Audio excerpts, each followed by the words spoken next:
wabarakatuh. Halo semuanya. Sebelumnya, perkenalkan nama saya Adinda Bunga Safira. Saya selaku presenter pada kegiatan hari ini, podcast Promkes Daily dengan tema Inspiration to Choose a Major in Health Promotion dengan narasumber kita yaitu Adik Henny dan Daud dan dipandu oleh saudara kita yaitu Aji Santosa. Assalamualaikum warahmatullahi wabarakatuh. Kembali lagi bersama channel kesayangan kita di HMJ Promosi Kesehatan. Pada kesempatan kali ini kita akan melakukan podcast atau bincang-bincang santai dengan adik-adik kita. Perkenalkan sebelumnya, nama saya Aji Santosa. Saya dari Sarjana Promosi Kesehatan tingkat 2 kelas 1A. Dan ini adik-adik kami. Halo, saya Daud Maulana dari Sarjana Terapan Promosi Kesehatan tingkat 1. Halo, assalamualaikum warahmatullahi wabarakatuh. Perkenalkan, saya Henny Leilani, biasa dipanggil Henny, dari TH1 Sarjana Terapan Promosi Kesehatan. Ya, pada kesempatan kali ini kita akan membahas mengenai sejauh apa sih pengalaman mereka atau pengalaman seputaran pengalaman lingkungan ataupun proses perkuliahan mereka. Langsung saja ya. Untuk yang pertama, bagaimana sih first impression kalian untuk jurusan promosi kesehatan ini? Yang kalian ketahui tentang jurusan ini seperti apa nih? First impressionnya sih pasti kayak unexpected ya, kayak nggak nyangka aja kalau ada jurusan yang dimana ini tuh salah satu jurusan yang memang saya senangi, yaitu langsung terlibat di masyarakat dan lebih saya juga suka tentang ilmu kesehatan. Jadi menurut saya ini jurusan yang tepat buat saya. Untuk saya sendiri, first impressionnya di sini yaitu sama seperti Daud tadi. Saya tuh nggak terpikir bahwa saya akan masuk di jurusan ini karena pilihan pertama saya berada di jurusan lain. Tetapi ketika di awal saya masuk ke perkuliahan, saya tahu, oh ternyata begini, oh ternyata begitu, ternyata Promkes ini, dan akhirnya saya tahu bahwa Promkes ini masuk ke dalam salah satu passion saya, yaitu dunia kesehatan. Nah, untuk yang memperkenalkan jurusan ini ke kalian tuh siapa sih yang kayak di Poltekkes ini ada jurusan ini terus tuh sampai yang buat kalian bisa daftar ke jurusan itu siapa? Ada dorongan dari orang tua, teman atau kakak-kakak gitu? Tahu jurusan itu dari kakak sih waktu daftar sini tahun 2018 kan dia bilang ada jurusan baru, kenapa? Terus dari dorongan orang tua juga lebihnya kenapa nggak dicoba jurusan baru, mana tahu dari jurusan baru ini jadi tempat kamu buat nemuin passion juga gitu. Dan ya selama saya sekolah dulu SMP SMA karena suka terjun masyarakat, menurut saya ini sudah cocok buat saya. Kalau saya awalnya mungkin sama aja karena kakak saya 3 tahun yang lalu itu pernah daftar di Promkes, tetapi dia nggak masuk ke sini. Nah, ketika zamannya saya daftar kuliah, dia manjurin untuk ambillah Promkes daripada nggak ada pilihan yang lain atau bingung pilihan apa, nggak aja Promkes, siapa tahu cocok nanti. Udah saya masuk coba-coba awalnya, tapi waktu udah di dunia perkuliahan, saya ngerasa ini, kayaknya saya nyaman di sini. Jadi kan sebelumnya tuh belum tahu memang ya mengenai jurusan Promkes nih larinya kemana, terus juga studinya itu mengenai apa itu belum tahu ya. Nah, sebelum kalian daftar sudah ada searching atau cari tahu tuh? Ada sudah tuh? Overall pasti ada ya. Kita untuk apalagi saya untuk menentukan mau jurusan yang mana itu kan pasti kita melihat di masa yang akan datang itu ini jurusannya gimana sih nanti. Oke, waktu saya lihat-lihat di internet khususnya mengenai promosi kesehatan, saya tahu bahwa promosi kesehatan ini promotor kesehatan nantinya masih sangat diperlukan di masyarakat. Oleh karena itu, why not gitu. Nah, kalau dari saya mungkin hampir sama ya, karena mencari-cari lewat referensi dari internet juga jurusan ini tuh yang bikin saya makin kayak wah, ini tuh memang passion saya tuh semenjak saya tahu kalau kita itu jadi promotor dan kita itu berinteraksi dengan masyarakat langsung secara orang banyak di daerah manapun yang dibutuhkan. Jadi saya senang gitu. Nah, terus pengalaman kalian waktu pertama kali masuk atau keterima di jurusan promosi kesehatan kan, Kalian tuh ada merasa shock gak sih, kayak kaget gitu nah dari perubahan dari masa SMA ke perkuliahan tuh ada gak sih ngerasa kayak gitu? Untuk culture shock ya, Iya. khususnya culture shock itu pasti ada karena perubahan dari bangku SMA ke perkuliahan itu benar-benar ya pasti membuat kita merasa oh ini awalnya bukan kita tapi malah jadi kayak gini diri kita. Pasti ada, apalagi dunia perkuliahan itu lebih banyak memakan waktu, tugasnya, organisasinya. Oleh karena itu kita dipaksa untuk lebih pandai membagi waktu. Kalau dari saya sendiri kayak culture shock begitu tuh pasti ada ya rasa-rasa dan gelisahnya. Nah, karena kayak apalagi dalam situasi pandemi seperti ini itu kita semua mengalami yang namanya virtual secara nggak langsung. Yang bikin saya gelisah itu terkadang masalah kayak suatu jaringan itu gimana, terus waktu kan kita perkenalan lingkungan kampus aja kayak online gitu, kayak feel-nya tuh kayak ya biasa-biasa aja, kayak cuma duduk di depan komputer, handphone begitu kayak memperhatikan, tapi di dalam diri sendiri tuh kayak gelisah, kayak wah gimana nanti saya waktu pembelajaran atau gimana, apakah bisa, tapi ya alhamdulillah lah itu semua udah mulai teratasi. Sudah mulai terbiasa Ya, mulai terbiasa. Nah terus nih kan kalian nih sebelum masuk ke jurusan ini kan pasti ada memilih dari beberapa jurusan lainnya, mungkin di luar di kampus-kampus lainnya juga ada kan pilihan-pilihannya. Nah, terus itu yang membuat kalian sangat menarik, tertarik buat masuk ke jurusan promosi kesehatan apa sih? Yang hal yang bikin tertarik saya untuk memilih jurusan ini semenjak saya tahu juga kalau pada dasarnya promosi kesehatan ini kita sebagai promotor, kita itu terlibat langsung di kegiatan masyarakat tentang mengedukasi banyak orang, dan terlebih saya juga orangnya lebih suka kerja turun di lapangan secara langsung, orangnya suka jalan-jalan juga gitu kan, jadi berinteraksi cari teman atau gimana, menurut saya ini udah ya jalan yang sudah terbaik buat saya.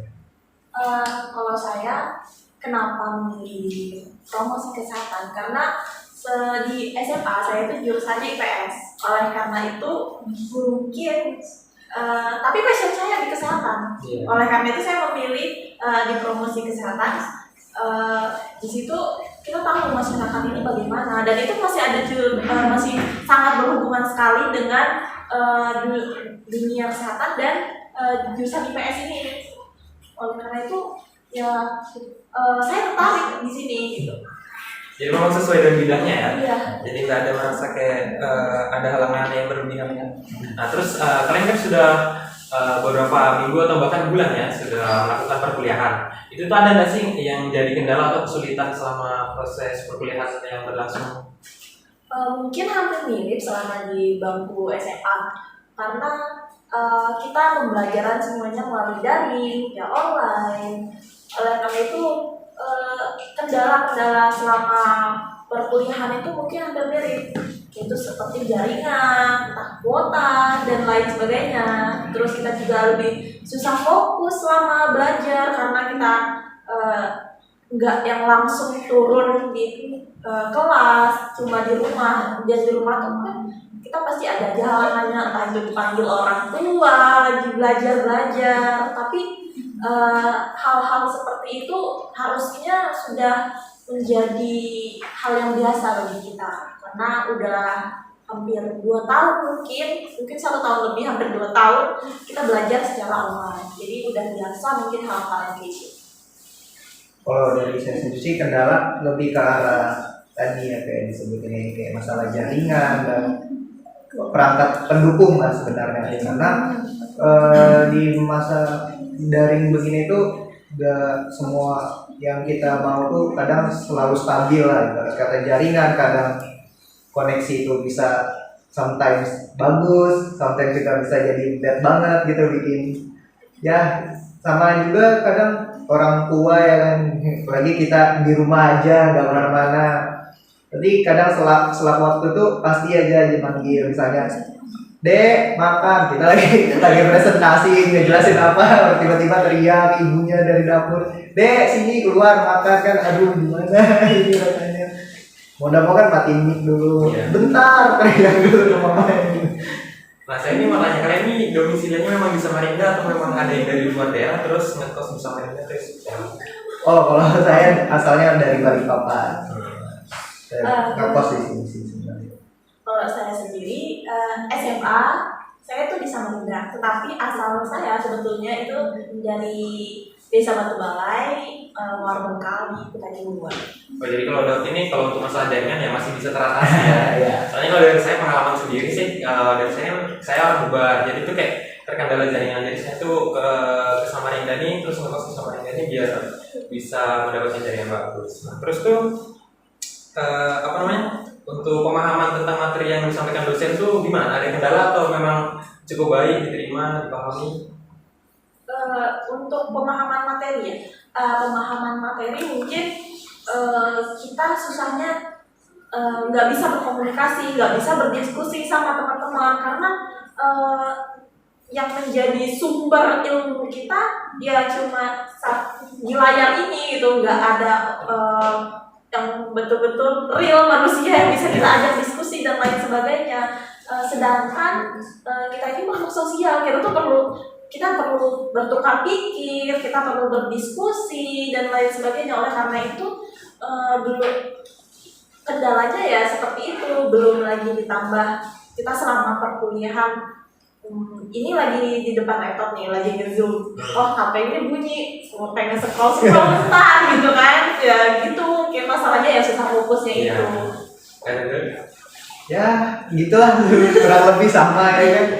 Cuman kadang Zoom kita juga mau ngomong mic semua di mute kan nggak boleh nyalain mic kok kecuali pada saat sesi bertanya. Nah kadang tuh kayak mohon maaf ya Bapak Ibu yang kalau nonton ngejelasinnya itu kadang buat kami juga kebanyakan nggak ngerti mau bertanya secara langsung, interaksinya itu kayak nggak bisa, harus nunggu sesi tanya jawab juga. Tapi ada beberapa dosen Bapak Ibu itu yang bilang kalau misalnya nggak ngerti boleh disela aja ininya, nggak apa-apa.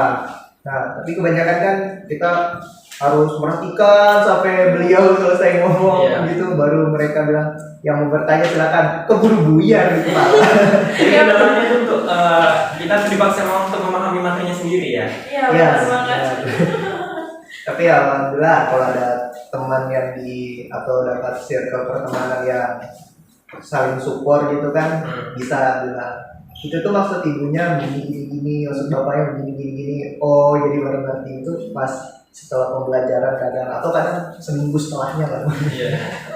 Nah itu circle pertemanan yang kalian maksud itu gimana tuh? Ada perubahan nggak dari masa SMA sama perkuliahan tuh? Ada ngerasa beda nggak sih? Atau sama aja gitu? Of course pasti ada lah ya. Namanya juga kita membangun lagi dari awal, bukan teman-teman yang kita selama SMA. Jadi kita harus mencari lagi teman-teman kita. Jadi mungkin circle pertemanannya jadi lebih gimana ya, berdasarkan fast responnya mereka, cepat tanggapnya mereka, terus juga gimana mereka menerima kita misalnya mau bertanya atau hal lain sebagainya. Dan juga mungkin nugasnya mungkin misalnya satu kelompok nugasnya mereka enak nih diajak diskusi, enak nih mau dikerjain cepat, enggak yang sistem SKS mungkin gitu. Ya kita kembali lagi ke masalah yang tadi ya, untuk kendala tuh. Nah kalian tuh kalau masalah jaringan kan memang masih stabil lah ya, masih ada baiknya ada bedanya. Untuk kuota sendiri kalian pakai kuota masing-masing atau memang ada wifi atau gimana sih?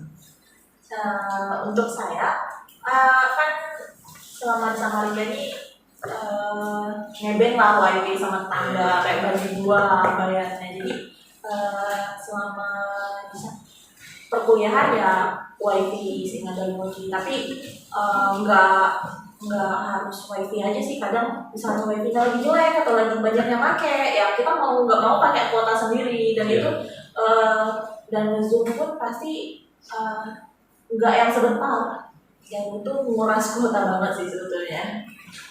Tapi kemarin ada dapat kuota dari kampus ya? Iya benar. Sudah dapat berapa kemarin? Sempat dapat berapa? Dua kali. Berapa giga itu dapat? Pertama itu sekitar 4, yang Duanya 4 juga. Jadi cukup Jadi membantu total ya? 8. Iya. Terus kan kalian kan sudah kuliah ya cukup lah. Terus kan ada sudah beberapa organisasi yang bergerak atau jalan ya. Itu tuh kalian ada sempat daftar atau ikut masuk dalam organisasi itu ada nggak sih? Sewaktu di perkuliahan ya? Iya. Belum ada. Belum ada itu ada. Saya juga jujur belum ada. Belum ada. Jadi kalau di masa SMA pernah ikut? Pernah. Ya. Organisasi posisi. Ya. Kalau saya OSIS dan juga PNS. Nah ini kan pasti ke depannya kalian bakalan ikut organisasi kan di dalam kampus ini. Nah itu cara kalian bagi waktu antara untuk organisasi dengan perkuliahan itu gimana sih? Kalau masalah manajemen waktu antara organisasi dan kuliah, saya sih ingat pesan dari guru saya waktu SMP itu, beliau tuh selalu berpesan sama saya bahwa dasarnya pendidikan itu nomor satu. Pendidikan itu harus hal yang utama. Selesaikan dulu pekerjaanmu di pendidikan. Bila tugasmu telah selesai, baru kamu kerjakan hal lain yang kiranya berguna. Jadi untuk spend waktunya. Tapi kalau masa perkuliahan begini, mungkin banyak kayak kegiatan-kegiatan yang waktunya tak terduga begitu. Jadi mungkin tinggal kita lagi sih yang pintar-pintar manajemen waktu, di mana kita atau mungkin tugas kiranya deadline masih agak lama, kita kerjakan dulu yang bisa kita kerjakan atau tuntaskan hari ini, baru kita bergerak lagi di kegiatan selanjutnya. Gitu sih sebenarnya kalau dari saya. Agree sama pendapat yang tadi, karena selama di perkuliahan ini kan kita harus tahu mana prioritas, mana yang enggak. Oleh karena itu harus lebih teliti lagi, harus lebih pandai memporsirkan sesuatu kegiatan itu mana yang lebih penting, mana yang harus didahuluin. Misalnya ada tugas harusnya seminggu waktunya, kalau bisa kita kerjain sesingkat mungkin, karena lebih cepat kita menyelesaikan sesuatu itu bakal membuat waktu kita di yang lain itu bisa berguna untuk kegiatan-kegiatan lain. Oleh karena itu saya sendiri itu biasanya memporsirkan, oh ini kegiatan yang mendesak, oh ini kegiatan yang bisa ditunda. Iya. Nah terus kan kalian ini kan sudah masuk di jurusan promosi kesehatan kan. Nah kalian itu kedepannya kan bakalan punya adik tingkat. Nah itu ke kalian itu gimana sih cara buat mengenalkan jurusan ini tuh ke adik tingkat kalian yang di SMA ataupun yang ingin mendaftar di perkuliahan itu gimana sih tips dan caranya sih? Tips dan caranya biar mereka bisa masuk di sini ya, atau memotivasi mereka lah biar masuk ke itu. Sebenarnya sih untuk kalau bicara soal pendidikan, teman-teman di luar sana atau mungkin pasti sudah punya cita-cita sendiri lah, pengen masuk jurusan ini, jurusan itu, kampus ini, kampus itu, dan lain-lain sebagainya.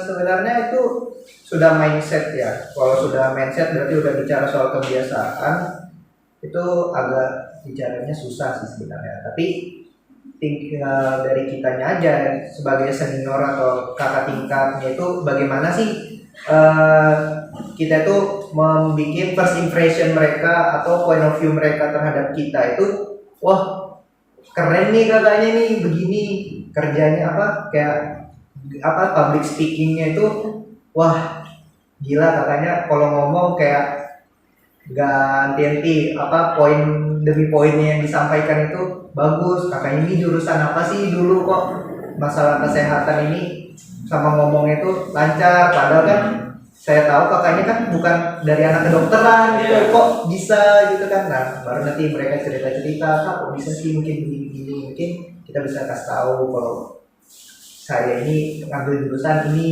di tempatnya itu di sini. Mungkin mereka bisa terinfluence dari apa yang kita jual ke mereka bisa menerimanya gitu. Kalau saya mungkin untuk adik-adik tingkat saya, mereka juga pasti kata Daud tadi, mereka pasti punya tujuannya masing-masing, punya dreamsnya masing-masing. Oleh karena itu mungkin saya kan memfokuskan bagi mereka yang bingung nih pengen jurusan apa. Orang saya bakal ngenalin, ini loh gini-gini promkes tuh begitu. Saya akan memberikan sebuah pandangan ke mereka bahwa promkes itu ya begini, bukan sekedar yang sales kesehatan atau lain sebagainya gitu. Jadi dengan tahunya mereka tentang jurusan promosi kesehatan mungkin membuat mereka sedikit tertarik mungkin atau bahkan menentukan pilihan mereka di promosi kesehatan. Iya.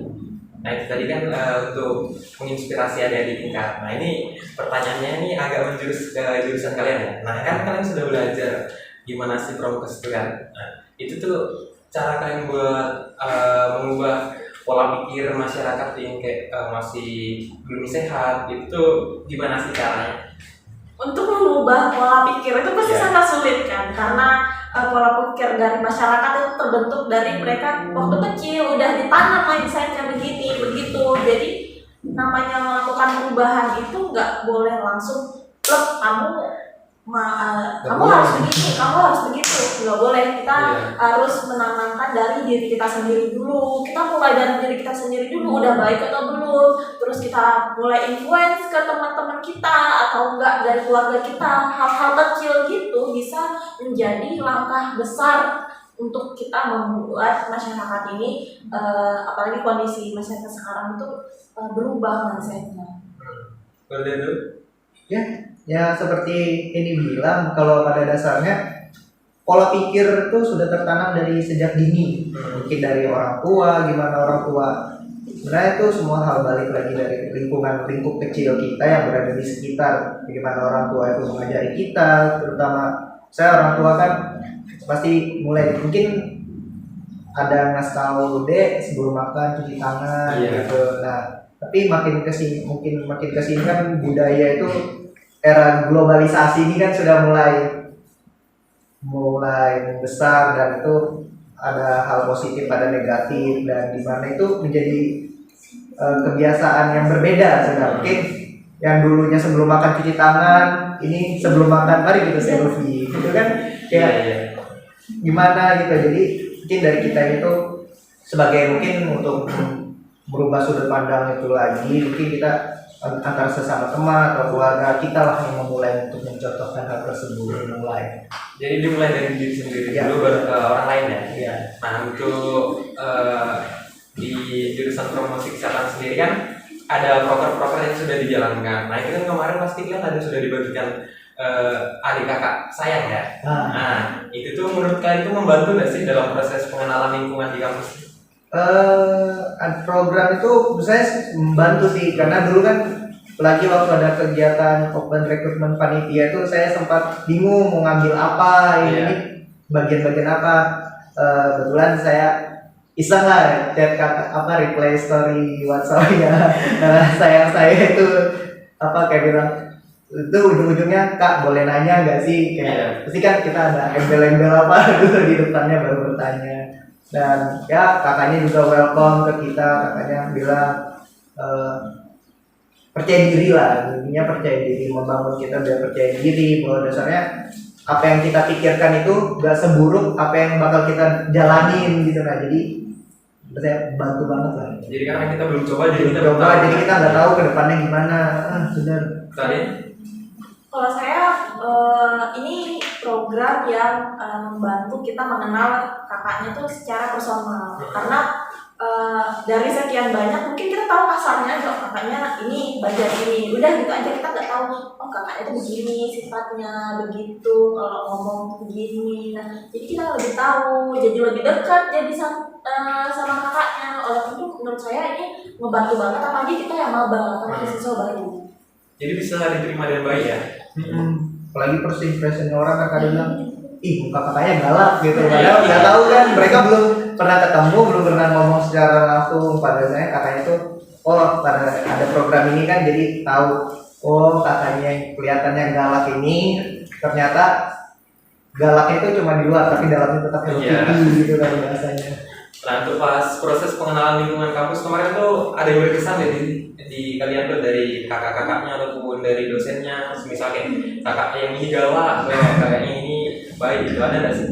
Itu sih pasti ada ya di setiap orang, cuma kita ngambil sisi positifnya aja lah, karena gak mungkin dong kakaknya itu kayak mungkin kasarnya bicaranya itu kayak nada tinggi, tapi kan sebenarnya itu bukan suatu alasan buat kakaknya itu kayak marah ke kita, pasti ada sebab dan akibatnya juga kenapa.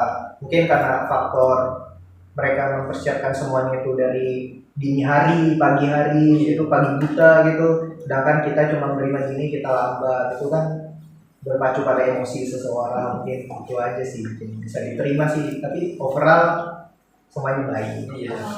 Kalau saya sendiri kesan dari kakaknya itu menurut saya mereka tuh kayak terbuka banget sama kita, apalagi mahasiswa baru, kita tuh kayak disambut sama mereka ramah, dan juga mereka welcome sekali. Mereka saya sih merasa kayak mereka ini menyambut kita sebagai keluarga baru, bagian dari mereka. Jadi itu sih yang saya rasain. Nah, untuk pertanyaan terakhir ini, pesan dan masukan kalian untuk jurusan ini ke depannya itu gimana? Untuk masukan ya, untuk masukan buat jurusan kita sendiri agar lebih banyak dikenal oleh masyarakat luas. Mungkin terutama buat adik-adik yang masih SMA dan bingung untuk mengambil jurusan apa, mungkin dari jurusan kita sendiri mungkin lebih akan masakan sosialisasi bagaimana memperkenalkan jurusan kita ini, prospeknya itu seperti apa dan tujuannya itu gimana untuk di masa depan. Dibutuhkannya itu sebenarnya sangat besar, apalagi di daerah-daerah yang terpencil di sana yang memang standarisasi mutu kesehatannya itu masih di bawah rata-rata gitu. Untuk pesannya gimana ya? Mungkin promosi kesehatan jurusan kita ini harus lebih mempromosikan jurusan kita sendiri gitu. Jadi mereka adik-adik yang di luar sana mungkin masih ragu, masih bingung, nggak tahu promosi kesehatan itu gimana. Jadi mereka jadi tahu gitu dengan cara kita mempromosikan tadi. Entah itu dari media sosial dan terjun langsung ke sekolahan. Mungkin sekian dari bincang-bincang kita pada kali ini. Terima kasih buat adik-adiknya yang sudah menyempatkan waktunya hadir di sini, dan terima kasih buat teman-teman yang sudah menonton. Dan jangan lupa untuk tetap saksikan setiap program dari HMJ Promosi Kesehatan, dan jangan lupa like, komen, dan subscribe. Terima kasih dan assalamualaikum warahmatullahi wabarakatuh. Baiklah, itu tadi podcast seru bersama narasumber yang luar biasa dan dipandu juga oleh orang yang luar biasa. Terima kasih, see you next time video content.